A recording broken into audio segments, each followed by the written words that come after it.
Colorectal cancers کو، جس کو بڑی آنت پخانے کے رستے یا مقعد کے کینسرز اردو میں کہیں گے، وہ اس وقت پوری دنیا میں دوسرے یا تیسرے نمبر کے کینسرز ہیں۔ انگلینڈ میں اس وقت یہ کینسرز دوسرے نمبر پر ہیں،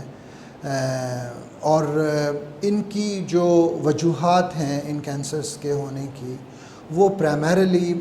ہیریڈیٹری نہیں ہیں، وہ خاندانی وجوہات نہیں ہیں۔ اس کے اندر خاص طور پر جو ویسٹرن وے آف لیونگ ہے، جس طرح سے لوگوں کا کھانا پینا تبدیل ہو رہا ہے، اس سے تعلق ہوتا ہے، یا لوگوں کی عمر بڑھنے سے تعلق ہوتا ہے،